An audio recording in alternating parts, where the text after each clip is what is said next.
Good evening. Tonight, the story of Postfall reaches the end of one chapter and the beginning of something far larger. Above the earth, a wounded ark called Deliverance falls through the fire of atmosphere. In the heavens, heroes tumble toward the planet like burning stars. A lone warrior braces herself against the fury of re-entry, with nothing left to do but endure. And on the ground, beneath the dust of a ruined amusement park, a mother learns that grief is not always quiet. Sometimes grief walks, sometimes grief rises, and sometimes grief wears the bones of a long-dead machine.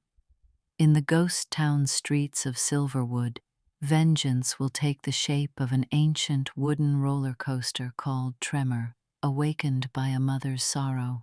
But revenge rarely chooses its victims carefully.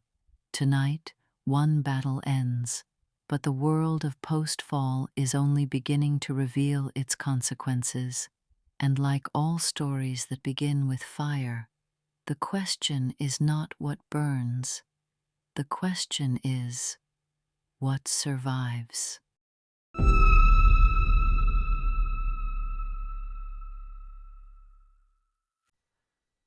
Are you? Oh, I am. I already started recording even. Oh, sorry. Hello everyone. Welcome to episode 18. My name is Dirk. I am the writer of Post Fall, and with me as always is my wife and best friend Kathy. Hello. We are here at episode 18, which marks the end of book 2 of the 6-film franchise. So we are a third of the way through this first year with the concept art.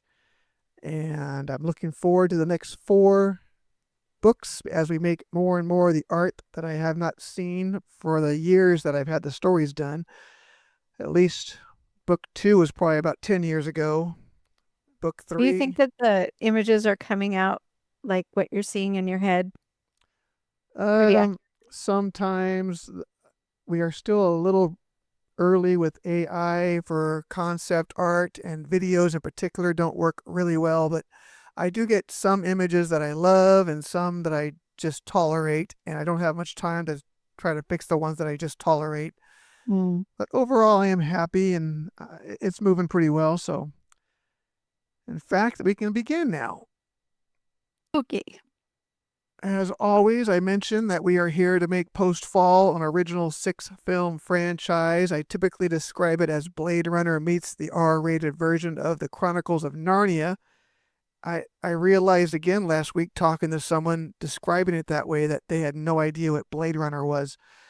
I don't know Oh, what to they're do. too young? Well, they were in the 30s, Need and I can kids. accept that they don't know what the 1980s version of Yeah. Blade Runner is, but I don't understand why they don't know what was that 7 years ago the sequel came out. Yeah. So I don't know. I'll have to think of some more descriptions, I guess, as I age out of the modern audience. I don't know. But they knew Narnia? I didn't even get that far to ask them, but Yeah, I guess they would because the kids know it, so they're that age. yeah, that was what, 15, 20 years ago Narnia came out, the Probably movies. at least. Yeah. Yeah. Anyway, we are in year 1 of my estimated 10-year full release schedule to get these 6 movies made. And I would appreciate any interaction my viewers can give me for like, commenting, and subscribing. If you would like to speak to me on a more personal note, you're welcome to email me at postfall@yahoo.com. And if you're in the film business looking to talk to me, please email me at numeral 4 postfall@gmail.com. I have a question already. Oh, sure. What's up?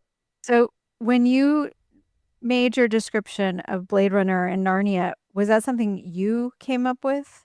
You thought Yeah. that? You didn't ask ChatGPT or whatever AI to give you an answer. No, that was the one I came up with a long time ago because it made sense with the talking animals, and then, of course, the cyberpunk side of it. There's not a lot of good cyberpunk movies to Well, my reference. point is that now since it's dated and people don't understand. I was just saying if you could ask, since you've done so much already, it has a good idea of what you're doing And you could ask about like, what modern day movies would you compare this to? I don't know, Alright. just thought. You want to try that? Let's try it out. Oh, okay. As I mentioned before, I role play with ChatGPT because my films and characters were AI. I get to play Taryn while Chat plays Luna. All right, let's just go with the dictate, see if that works here. So Yeah, Luna, I was referring to Post-Fall, describing it to someone as Blade Runner meets the R-rated version of the Chronicles of Narnia, but it seems like these movie titles are beginning to age out with modern audiences. Like, this 30-year-old didn't know what Blade Runner was. So my question for you is, as a modern audience goer, what would you think would be some other motion pictures I could say Post-Fall is most like? that was a lot. It can handle it. Really Good Instinct. We're running into a reference drift. Generations slowly stop being cultural shorthand. Blade Runner is still legendary, but for people under 30, it's not always a lived reference anymore.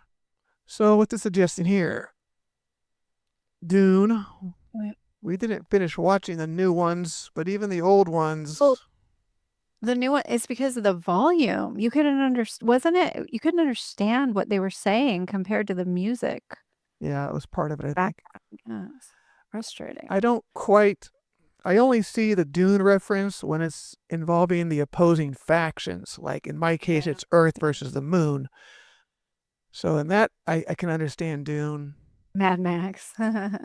I suppose Fury Road would be the one that people would think nowadays, where I might say Road Warrior, but Fury Road is probably more like it for the post-apocalyptic side. Matrix, not at all. Of course, the I don't see Matrix. that. It's totally virtual reality, and I've got virtual reality in my films, and Matrix Look, makes that's the some one sense. Okay. I don't like it. That's not where I go to first. Avatar, kinda, yeah. Avatar, kind of. If I were pitching Post-Fall today, the cleanest modern comparison, Dune meets Mad Max with the mythic dual world tension of Narnia. Or Blade Runner meets Mad Max, mythic dual world tension of Dune. But I'm still back to Blade Runner being in there, Mad Max being in there. I don't know. Yeah, that doesn't work. That didn't work. Nope. Example, Dune meets Mad Max on a future Earth where humanity escaped to an AI-controlled moon. That's just, no. Yep, I don't love any of these things. I'll just stick with my simple one for now until I figure out what to do in the future. But interesting question, and anyone out there who would like to leave a comment and describe it in your way, I'd love to hear some of your examples. I'd like to hear some movie references, modern movie references. All right, so episode 18 is the finale of book 2. It is part 2 finale. Please watch episode 17 for the part 1 of the finale. We left off in space with the ship Deliverance approaching Earth atmosphere and the Piranha still out in the EVA of her sword and shield adventure trying to cut up some of the fighters that were destroying Deliverance. She lands back on Deliverance at this scene and the turret was blowing up next to her. And as we continue now in the new footage, this is where the Corvette approaches Deliverance. This is a missile boat, and it could be quite a problem for Deliverance to survive this attack coming at them, and she doesn't really know what to do herself out here. Oh. Do I know about this? Are we supposed to know about this ship now? This one? It was referenced that there was a Corvette approaching Deliverance, yes. They were dealing with the fighter crafts last episode. Yeah. Oh, okay. Now, the Corvette approaches them, and it just barrages them with the missiles and just tries to destroy Deliverance. And the Piranha doesn't really have any counter for this. But to her good fortune, somehow all the rockets and torpedoes explode before impact. And also at this time, the Corvette appears to become disabled. It begins to be non-piloted, essentially, free falling. Okay. Back on Earth, if you recall, we left with, We left with Mimi witnessing her son Johnny being killed from behind by the gang members from the ghost town while he was trying to rescue Sunflower from the battlefield. Who's dead? Who's dead. And Johnny dies here as well. And we enter episode 18 with Mimi just witnessing this and becoming quite anguished. Mm-hmm. Oh. As always, I disable the volume. She's basically just saying no. Yeah. Yeah, that's fine. I don't need to hear that. No. Episode 17, the outro song is essentially this scene with her saying no and then continuing on to some things, dialogue that will be coming up. So if you want to hear some of the dialogue that is in 18, go watch that outro song, episode 17. Okay. Now, Mimi, Mimi, forever since we've done this. It was a few weeks, yeah. Mimi walks south of the battlefield. She leaves the berm and she walks down into the old theme park where it's basically just a bunch of derelict rides and scavenged material at this point. But she walks away from the ghost town. She has a plan, though. Again, I'll remind you that Mimi is an altered earthling. She has a gift or a power over wood. She can make wood move. And I forget how she made Pachuco go with her. Well, that was the other 4 episodes ago where she intervened at the bar fight and saved Pachuco from being killed by her daughter, Wendy. Her daughter, yeah. Her daughter, Wendy, has the gift where she can command you with a sentence, basically, and you have to obey the command. I remember. That's coming up again in a minute here, too. Oh, sorry. That's fine. So Mimi has been around and she knows that these old wooden roller coasters are in the old theme park area, and she goes and climbs into the debris of one of them because her plan is to resurrect one of these old roller coasters. Huh. For why? Because she wants to make a monster out of it. Oh, I thought you meant like duplicate, like rebuild the roller coaster. No, she's basically taking the old trusses and tracks and she's going to make a dinosaur out of it. This image is too small for the resulting monster she makes. This was intended to be more of a like stage 1 or small growth as she's compiled more and more pieces together. It ends up being about a 3-story tall creation she makes. And this is called Tremor. If you recall, when we lived in North Idaho and we went to Silverwood Theme Park, we rode Tremor a few times. Or you may not have rode it because you don't like roller coasters, but... So she builds this monster to return to town and enact her revenge on the gang. All right. That looked good, huh? Yeah, that video worked well. And it's about the right size I want. It ends up shrinking again in a second, unfortunately, but for a moment, it looks pretty cool. This was an image of it running, but the resulting video of it running wasn't so great, so we're not going to see that one. Okay. Back above Earth, the Piranha lands on the Corvette to see what's going on, to find Mr. Coates. Mr. Coates is essentially the government leader that we see in the motion pictures. And he was tracking Deliverance to stop it and her. He has a personal vendetta against the Piranha because she cut off some of his fingers during an interrogation. But also, isn't this free falling? How'd she do this? This isn't quite in the atmosphere yet. Okay. It's a few minutes out. And from this image, she can see what's going on inside the ship, which is that St. George is alive and he has hacked the Corvette. And he is fighting for control of the ship. Oh, okay. Again, he still uses a fantasy overlay, so it displays as he's battling a demon, but he's basically just wrestling the controls away from the pilot and taking control. He is the one that detonated all the torpedoes and missiles. I gathered. Now, Mr. Coates points out that they are now about to enter Earth's atmosphere as she threatens them to cut open the canopy into their Corvette here and kill them all, but he points out that her own ship is about to free fall into Earth, so she turns around to see this problem, but we'll get back to her in a second. Hey. Back at the ghost town on Earth, Counting Coup has found himself at a disadvantage to one of the gang members with a shotgun pointed at him and fears he's about to be murdered here, actually, when Pachuco appears behind the gang member and subdues him.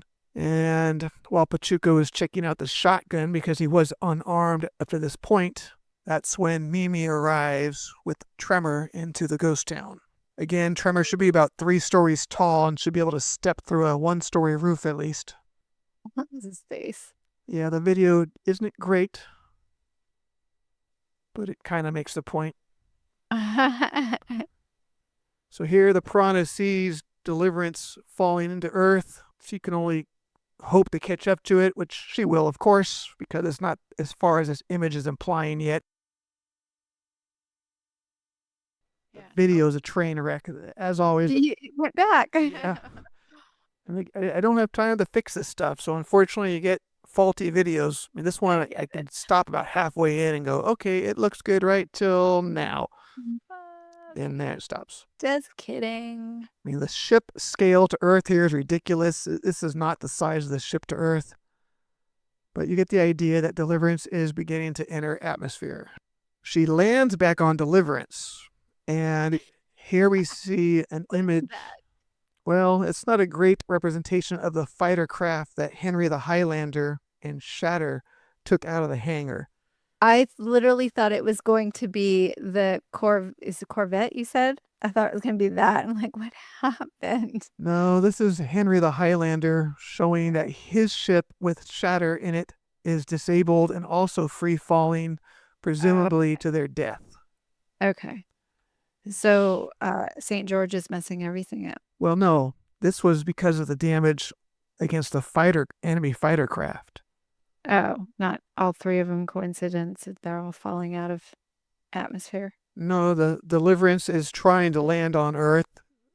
This fighter craft that Henry the Highlander was piloting would have liked to have landed on Earth, but it is disabled now from damage.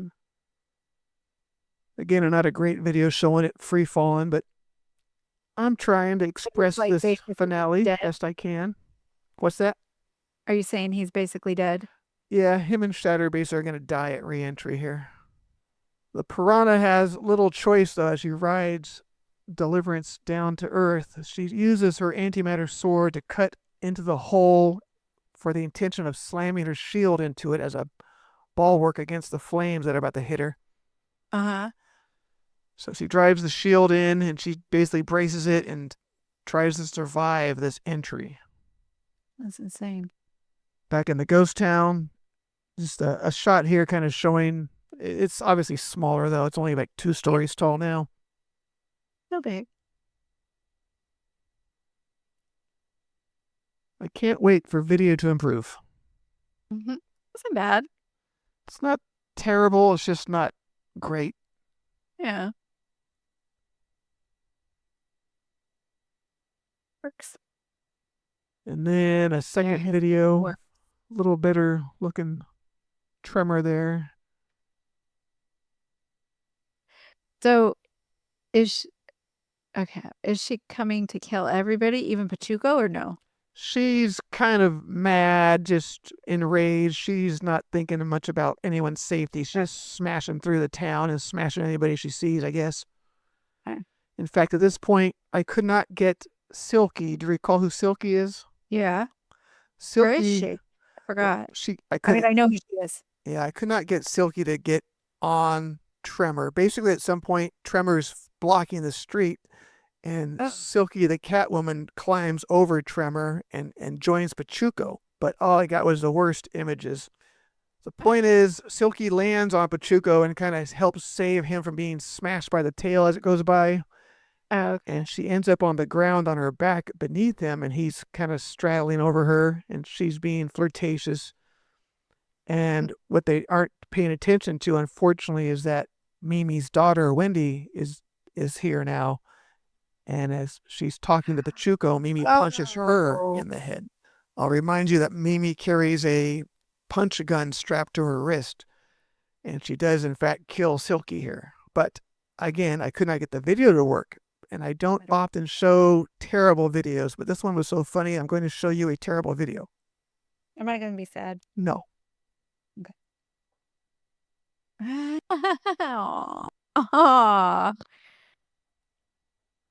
That is hilarious. Yeah, that's too cute. Oh, I had to that's keep cute. that one. Just plain dead. Cute. Anyway, that's what the punch gun would What's more that? likely look like. Oh, okay. It's a single shot. So, Mimi killed the Silky, commands Pachuco to play paralyzed as she loads her punch gun. Again, I could not generate all the images and video for the finale, but Mimi had to stop her rampage because Pachuco started shooting at her because Wendy told him to. So, Tremor is no longer running around. Oh, okay. And the fighting's pretty much done here. It looks like Wendy's going to win because Pachuco can't do anything as she reloads her punch gun.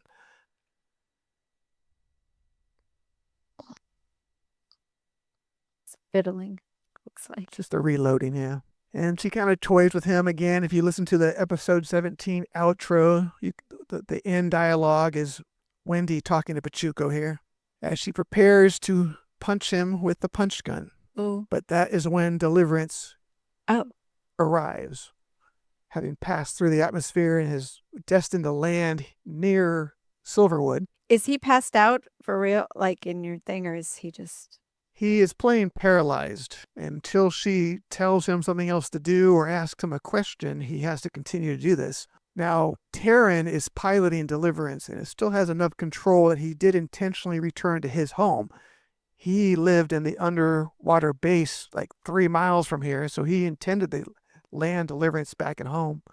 Mm-hmm. But it is coming in hot, as they say. Now, Wendy, of course, gets shocked and frightened by this large spaceship coming out of atmosphere above town.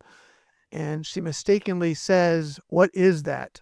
Which basically allows Pachuco to answer it. So he kind of wakes up and sees it, and he knows what it is because he saw this ship while they were looking at it from space earlier. So he's free of her at this point. While she is still caught off guard, he grabs the gun and grabs her throat, and he takes care of Wendy. You have to do it really quickly. The spaceship goes by, and I thought this was a good image I was able to get. I didn't get great videos of Deliverance, but I thought that was an attractive image coming over the theme park as it goes over into the cornfield. What, honey? That is good. Yeah, that's a nice looking picture there. Looking at all the little details. It crash lands just west of Silverwood in some cornfields that are out there. This image is probably better than the resulting video, but I'll show you the video. It's almost works.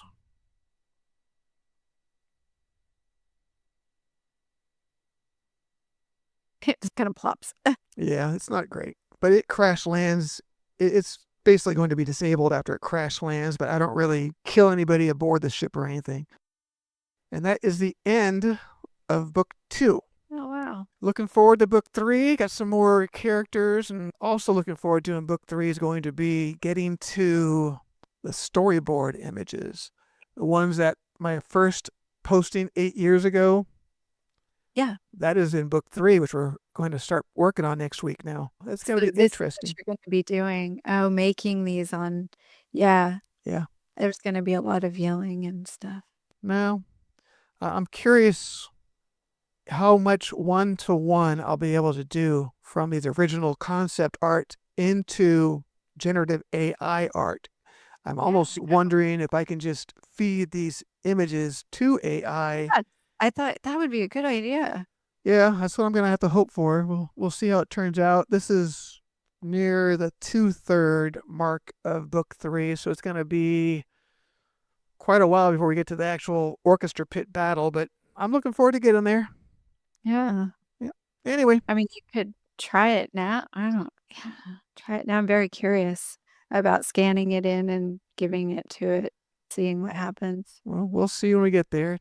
Anyway, thank you, Mama. And for those of you still watching this, I greatly appreciate you. And as always, I would greatly appreciate any interaction you can give me. You got a question, leave it in the comments. You got a statement, leave it in the comments. Anyhow, thank you, everybody. Like and subscribe. Bye. Take care. A ship falls from the heavens. A mother raises the bones of the past, and 2 enemies lie in the dirt, waiting to see which one of them will stand when the world changes. In tonight's chapter of Post-Fall, victory did not belong to the strongest. It belonged to the one who survived long enough to see the sky fall. The Ark Deliverance has reached Earth, but its arrival brings more than refugees, more than answers, and perhaps far more than the people of this shattered world are prepared to face. Because when fire falls from the heavens, it does not ask permission before changing history. And in the strange new world waiting beyond the wreckage of tonight's battle, some will call it salvation, others will call it the beginning of the end. You know, one of the things I like about this moment in the story is that it doesn't really belong to one character. It belongs to consequences. All the way back in earlier episodes, we've been watching these threads form. The moon hunting Earth, the Earth factions fighting each other, people like Pachuco just trying to survive in the middle of chaos. And in this episode, all of those threads collide at once. Up in orbit, the piranha survives something that should have killed her. On the ground, Mimi loses her son and turns grief into something terrifying. And right in the middle of it all, Deliverance finally arrives on Earth. That crash isn't just a dramatic moment. It changes the balance of the entire world. Because until now, the moon and Earth have mostly been separate stories. After this moment, they're not separate anymore. Now the people of Earth are going to have to deal with the technology, the politics, and the consequences of the moon arriving in their backyard. And that's really where the larger story of Post-Fall starts to unfold. But for tonight, we close the book on Book 2. 2 books down. 4 to go. And if you've made it this far with us, thanks for taking the journey.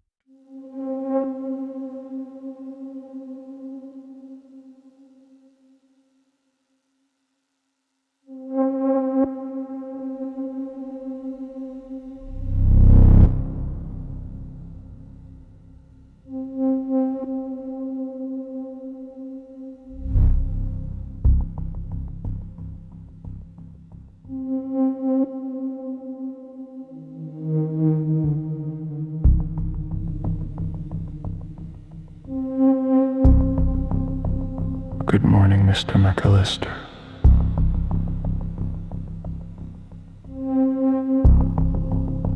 I'm glad to meet you.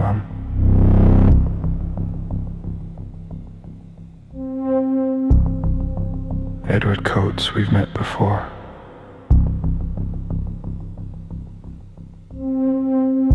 I thought we were working off the original. We are. I was flying the ship that took you out of Heaven's Gate.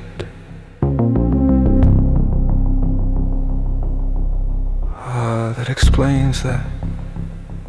I'm surprised that I didn't recognize you. Now that you're alive, I suppose you're chipped for trauma teams. I wasn't paying attention to you after we flew away. The best investment I ever made. Emergency transponder, like I said. I was distracted. I can see how plotting to murder 20 million people can be distracting. You uploaded me into a robotic. The best money can buy. We even printed your organic visage over it. Can I see how I look? Hopefully. You think I'm gonna attack you? You haven't yet. What does that mean? It means the last time I let you up, you liked how you looked. How many times have we talked? I've lost count, but this is you in your fresh state, as copied from your file when we found you shut down inside the bomb. Why do you keep rebooting me? We keep trying different things, hoping to find the best bases. Trying what? Exactly.